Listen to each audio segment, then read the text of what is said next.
Welcome to this Bigtank studio session where today we're looking at how we can make video content more accessible to reach a wider audience. And joining me today we have Alison Whitaker-Stewart, the lead on the recent We Are Undefeatable campaign, and from the Deaf Village Northwest in Blackburn, Donna Morton. Hi, nice to meet you. Thank you for coming in, guys. Donna, if I can start with you, I know that a big part of your work revolves around BSL, or British Sign Language. Yes. For anyone that doesn't know, just could you explain what that is? Okay, so British Sign Language is a language in its own right, and it's a form of communication that deaf people use to communicate with each other. And I guess in terms of importance, it's as we're communicating now in, we're speaking to each other. Yeah. So a deaf person would use the hands to speak, to communicate with other BSL users. Some of them would be hearing, some would be deaf, depending on if it's an interpreter they're talking to or a family member that might be hearing. But generally speaking, it's a way of deaf people being able to communicate. So Donna, how many people actually use BSL in the UK? So in the UK, we've got over 150,000 British Sign Language users, and over half of those are deaf community. So it's a fair old number, isn't it? Yeah. Now, I hope this isn't a crass question, but in terms of the video content that we create, almost everything that we create these days that's going online has subtitles put on. That's correct, yes. So, I'm trying to word it, but can deaf people not read subtitles?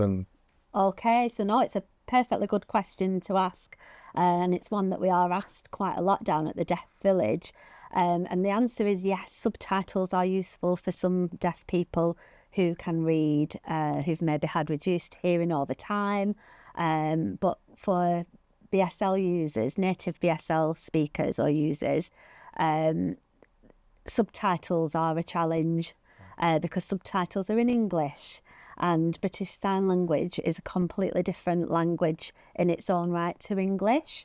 So it's not a direct translation of the English language. Watching a video with German and someone expecting me to... Wow. Yeah. So... and Alison, we'd worked together on creating the We're Undefeatable campaign, but you guys actually got introduced after the first round of videos had almost been delivered, hadn't they? So we launched the We Are Undefeatable campaign with an event involving lots of stakeholders and partner organisations and some of the storytellers. And Donna attended that event, and at the end of the event she said, "I love your videos, they're brilliant, but would you consider making them accessible for the deaf community?" And like yourself, I said, "Oh, they've all got subtitles on." And she said, "Well, actually, British Sign Language and English are very different." I said, "Look, let's have a conversation. This is a healthcare campaign. It's essentially a behaviour change campaign. We want to reach as many people as possible. So if I can make the content we create more accessible, then yeah, I'm absolutely up for that." So we carried on our conversation, and consequently all the videos we made after with interpreted into BSL, and we've also done audio descriptions and read easy versions of content as well to reach more a wider audience and those people who need it most. Yeah, because I guess when you're managing a campaign, your remit, you want to reach as many people as possible to try and positively affect as many lives as possible. Absolutely. So this campaign has been driven by Blackburn with Darwen Public Health Team, and it's all about tackling inequalities.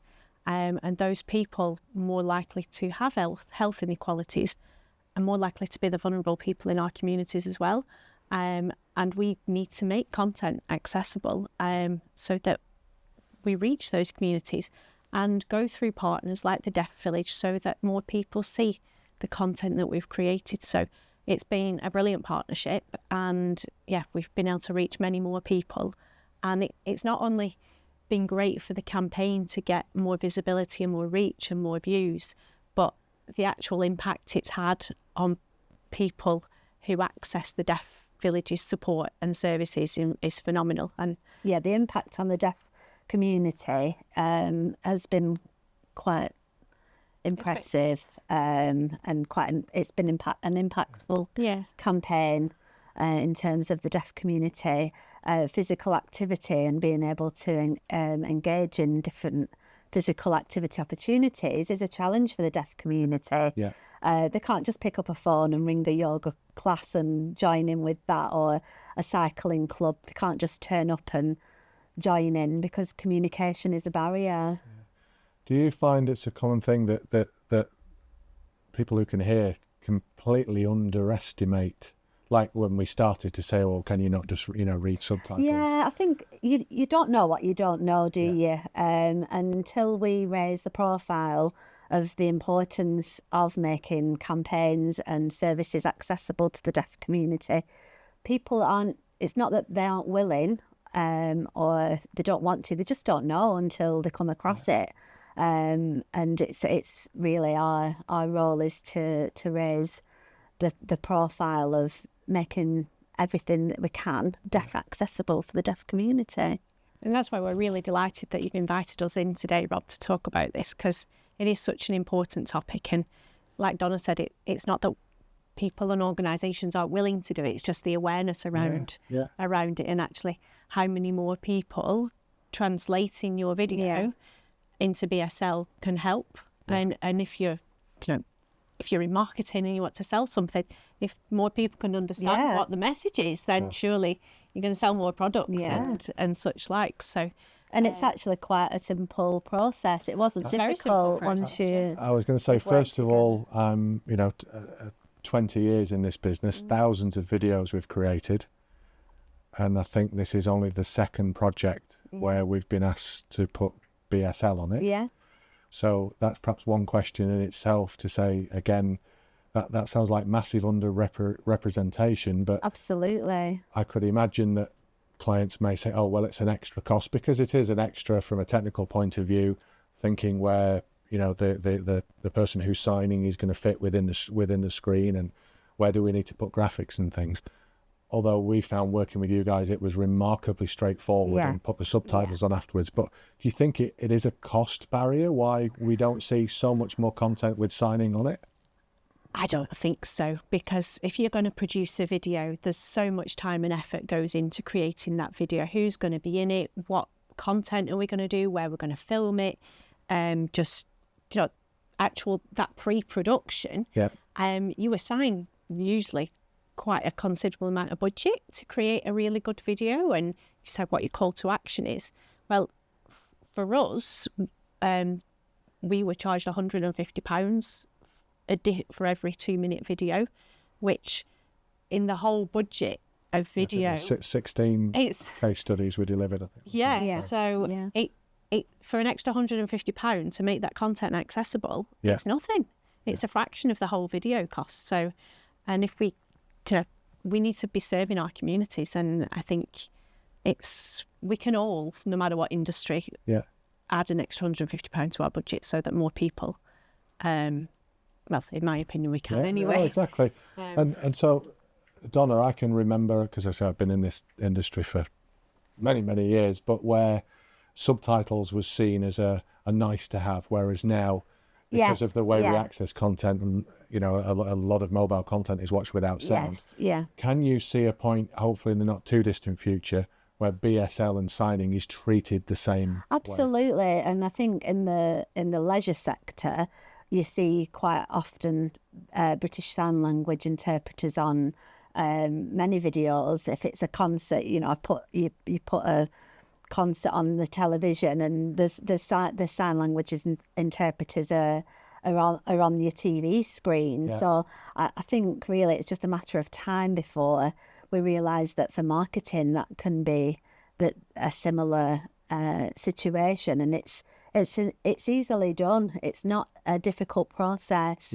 If you've got the process there to follow, it's easy steps to follow. And once you've produced a video and made with the British Sign Language interpretation on it, it's so quick and easy, really. It was a matter of days, wasn't it, between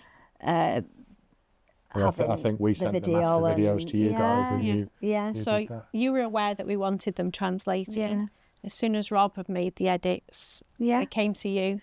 Within a matter our of days, you'd interpreters already had worked. your Yeah. interpreter set up, sent it back to Rob, Yeah. uploaded to YouTube, ready to share. So Yeah. And I suppose it's the little things like putting the subtitles on after Yes. the signing, or Yes. not having them, sort of cover that. I think the best way of making a video accessible to the deaf community would be to have your British Sign Language interpreter and the subtitles, and then Yeah. you're covering both bases, really. that's what we did, isn't it? With Yeah, the subsequent yeah. videos after the launch. No, I suspect maybe because I don't access or seek out content that's signed, because of obviously I can hear. Yeah, So, yeah.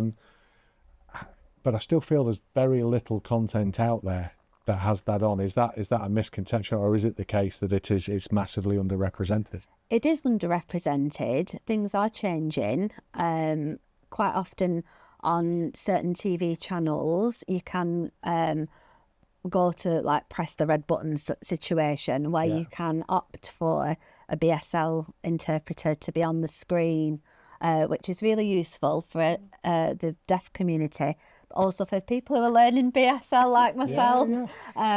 Just as you would another language. Yeah, 'cause it is as you another- would, yeah. So that it is out there, but it needs to be sought out, and it's not always, but it's not for everything, Yeah.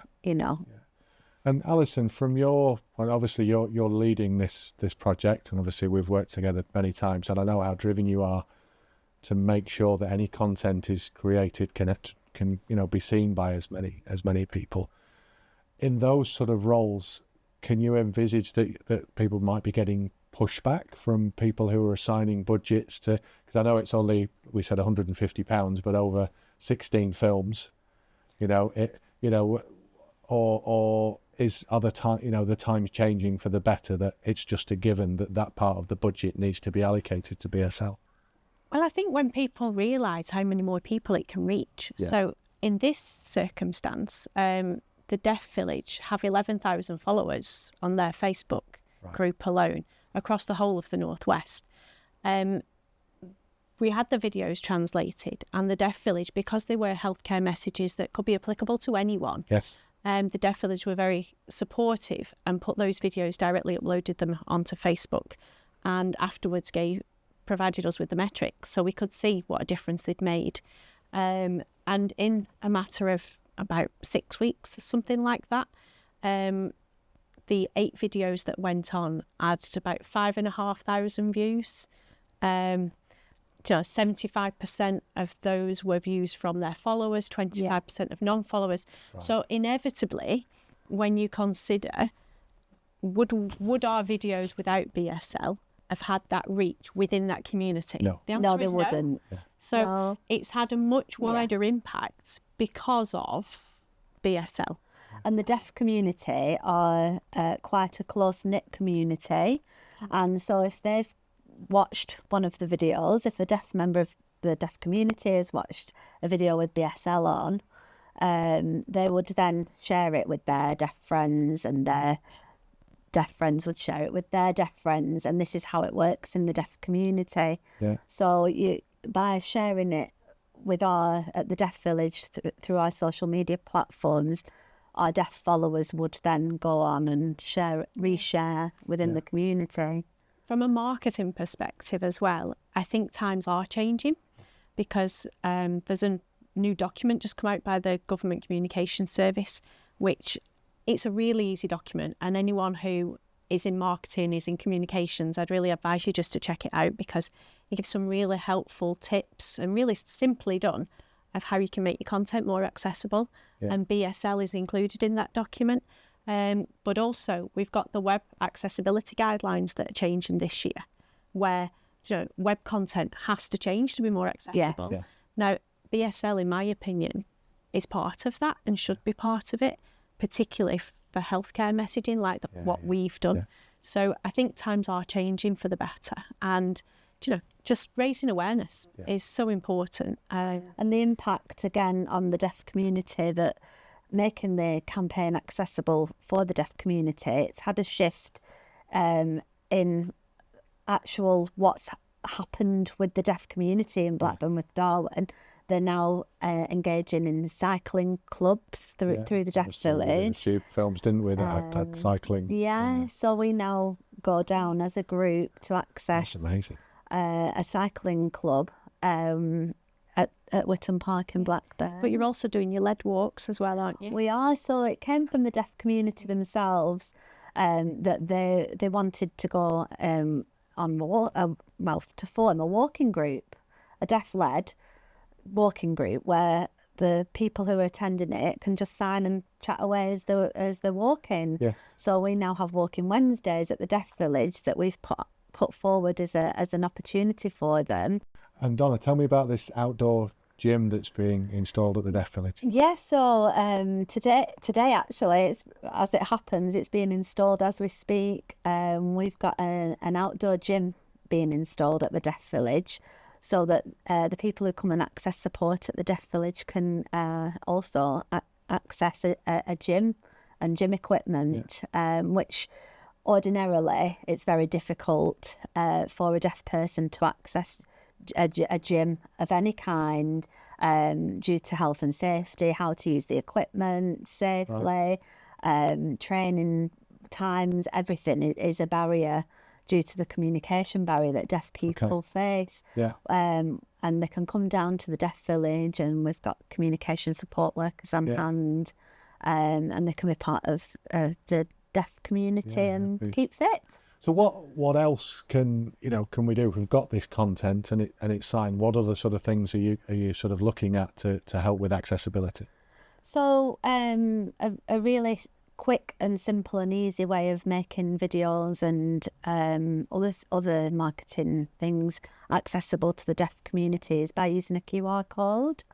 So for example, you could have a piece of gym equipment, and a QR code could be attached to that piece of gym equipment with a BSL interpreter signing the steps of safety, how to use the equipment, and you would just simply use your phone and scan the QR code, and up would pop the video. Equally for websites, so if there was for example, a physical activity provider that had their own website for booking sessions or information, if you had a little QR code on your website, then it would just be a case of scanning the QR code and the BSL video would pop up, and it would be totally accessible to the deaf community. Amazing to think that they may have seen the sort of We Are Undefeatable videos and then want to go to a gym and be more active. And apologies to anyone watching this who's thinking, what is We Are Undefeatable? Because I realise we know what it is, but Alison, just sort of give an overview of what that campaign was and what it was driving to achieve. Okay, so We Are Underfeatable is a national campaign. It's backed by Sport England, and the aim of the campaign is to inspire people living with long-term health conditions to be more active, so that it improves their overall health and well-being. In Blackburn with Darwin, we've replicated that campaign using local storytellers and signposting to local services and physical activity providers. It's been a huge success. It's been absolutely amazing to work on. It was inspiring to meet all those people, wasn't it? It's just been amazing, and to know that the messaging has helped people, and more people in the deaf community and through the BSL are being more active, and that's just one example of how it's inspired people across the borough to be active. But it's not only inspired people across the borough. The video content has been purposely created without any logos, so that anyone nationwide as an organisation can share and utilise that asset. And they have been shared by national charities, by physical activity providers and local authorities all over the country. So and I'm really pleased that we've been able to be involved in making it deaf accessible as well, because the deaf community, a lot of the deaf community do have long-term health conditions because they can't access health opportunities, physical activity opportunities due to the communication barriers that are out there. Whereas actually seeing the campaign has sparked an interest and sparked a desire to get involved. And it's happened for real people in our community in Blackburn with Darwin. So thank you. As filmmakers here, where we always want our work to, motivate, and sometimes it's around marketing products or things, but this I know touched all of our team really, and so to hear this and to hear that it's doing its job and being effective is a great thing. Donna, just finally, if anyone's watching this who has content and they want to have BSL added on or make it more accessible, what's the next the next step? It's a really easy process. So if the video hasn't been made yet, they'd contact yourself, Rob, here at Bigtank. Hopefully. And if the video has been produced and you would like a BSL interpreter to make your video deaf accessible, then just contact us at Deaf Village Northwest. Amazing. Alison, Donna, thank you so much for coming in, and well done on making an amazing campaign more accessible. Thank you for inviting us in. Well, thanks for creating you. a wonderful video. Yeah. Well.